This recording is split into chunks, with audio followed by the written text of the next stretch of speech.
इकडे भाकड जनावरं सरकारच्या दावणीला बांधायची का असा सवाल शेतकऱ्यांनी आता विचारायला सुरुवात केली आहे। त्यामागचं कारण म्हणजे जनावरांच्या खरेदी विक्री संदर्भात सरकारने जारी केलेली नवी नियमावली। नव्या नियमांनुसार यापुढे स्वतःला शेतकरी सिद्ध करू शकतील तेच जनावरांची खरेदी विक्री करू शकणार आहेत। तसंच जनावरांचा व्यवहार फक्त शेती कामांच्या उद्देशासाठी असेल असं प्रतिज्ञापत्र शेतकऱ्यांना लिहून द्यावं लागणार आहे। याशिवाय जनावरांच्या व्यवहारासंदर्भात सरकारने अनेक निर्बंध लादले आहेत। सरकारच्या नव्या नियमावलीमुळे शेतकऱ्यांना त्यांच्या भाकड जनावरांचा व्यवहार करणं कठीण नाही तर अशक्य होऊन बसणार आहे।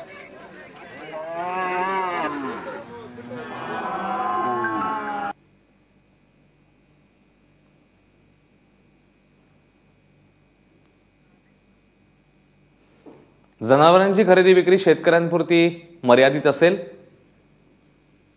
ही नवी नियमावली समोर आलेली आहे आणि त्या संदर्भात आता चर्चा जी आहे ती बघायला मिळते। गाय, बैल, म्हैस, रेडा, कालवड, बछडा, उंट या प्राण्यांना नवीन नियमावली लागू असणार आहे। विक्रेता आणि खरेदीदाराला शेतकरी असल्याचा पुरावा सादर करणं हे अनिवार्य आहे। जनावरांच्या व्यवहाराच्या 5 प्रती तयार करून पशुवैद्य पशु बाजार समितीकडे सादर करणं हे देखील अनिवार्य असणार आहे। हे प्राणी शेतीच्या कामासाठी असून कत्तलीसाठी नाहीत असं हमीपत्र देणं हे देखील बंधनकारक असेल। आंतरराष्ट्रीय सीमेपासून 50 किलोमीटर तर राज्य सीमेपासून 25 किलोमीटर परिसरात जनावरांचा बाजार भरवण्यास बंदी घालण्यात आली आहे।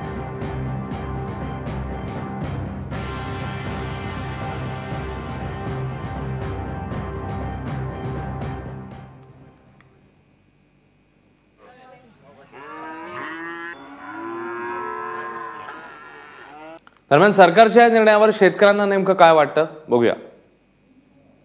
ही तरतूद चांगली आहे पण कायद्याचं अवघड आहे, कागदाची एवढी गोळा करणं देणं ही अशी अडचणी जाचक आहेत। आमच्या पैसे जर बैल जर रिकामी झालेली असली वय वृद्ध झाले नसतं त्याचे काय करायचं आम्ही ते कुणाकडे द्यायचं मग ती सरकारनं ठरवावं लागेल की याची छावणी तयार करावं लागेल हे त्यांनी घ्यावे लागतील विनामूल्य। त्यांनी जी ही नियम जी जनावर कायदे केलीत आता सध्या त्यांनी ती त्यांचे आम्ही कायदे मानू शकतात पण त्याच्यावर त्यांनी एक हे करावं लागेल। जर म्हातारा बैल जर झाला शेतकऱ्यांना करायचं काय त्याचं किंवा गाय जर दूध देण्यात गेली म्हातारी गाय जर झाली त्या गायीचं काय करावं तसं असेल तर त्यांनी शेतकऱ्याच्या खात्या ह्याच्यावर पेमेंट टाकावे अकाउंटवर।